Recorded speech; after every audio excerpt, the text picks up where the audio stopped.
That too will be.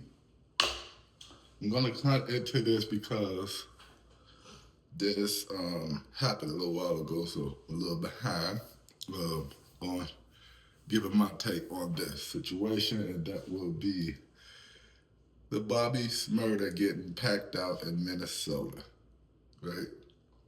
Bobby had a show in Minnesota. You got came out and he performed. They've been promoted for a while. I was seeing it on social media and everything. He came out. The more I look into the story, it started to give me some clarity on what happened to him, right? So when I watched the video, like everybody else did, you see Bobby getting killed, you know. But also you also see Bobby throw the first punch. You see Bobby put hands on somebody. Now we know that it was a security guard at the club that he was performing at, which I think is the Gold Room, right? Shout out to the Gold Room. Um, but Bobby sounds like he got on some diva-ish, right? I seen my man Southside Chief, and shout out to Southside Chief, live on Lake Street. You guys tune into that podcast as well. Very dope. But Southside Chief came on to Academics show, and they went over what happened that night. And you kind of get a little bit more clarity to what happened. In the midst of that show, I think Academics even called Bobby, and Bobby doing Bobby, right? But anyway, Chief said, Bobby signed a contract. He made a deal. He made an agreement to, come out and perform for $5 grand. I also put people probably thinking like, oh man, that's that's kind of lowball for Bobby. Well, why though? What hit songs do Bobby actually got out right now? Oh, my man. Other than the song that he already had, right? It's Bobby B and Hot. The thing I got to look at. Nah, Bobby. That's my Bobby Shrmurda. But anyway, he don't have any hits out. He's really not even relevant right now. So them bringing him down here, putting some paper in his pocket, and I think kind of showed, homage to him, because who else is booking Bobby? But anyway, that's neither here nor there. So Bobby comes down. Southside Chief says they paid him $5 grand. They gave him the whole thing up front. And this was the agreement. But when he got hit to the event, or the venue, they said he asked for another $5 grand. So he basically, switched it up. Like, hey, I ain't going out there, this and that, try to get another $5 grand. So I said, Chief said, they went back and forth over, hey, this is, was the agreement we made, that wasn't the agreement. If that was what it was, then you should have said that before you signed this contract. But they still paid him the $5 grand, right?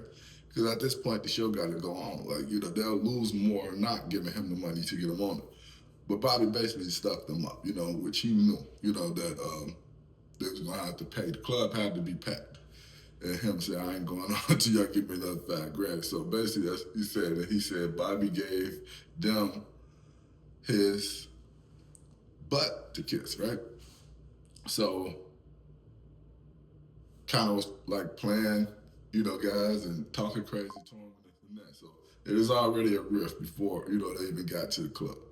But in the video, you can see Bobby, swing on, as we know now, like I said, with the security guard.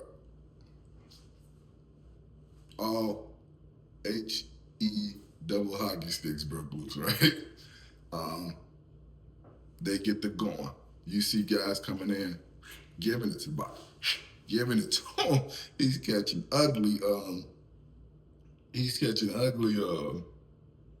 haymakers, to the face, body, wherever they're getting them. But they packed him out so much, you couldn't even see Bobby no more.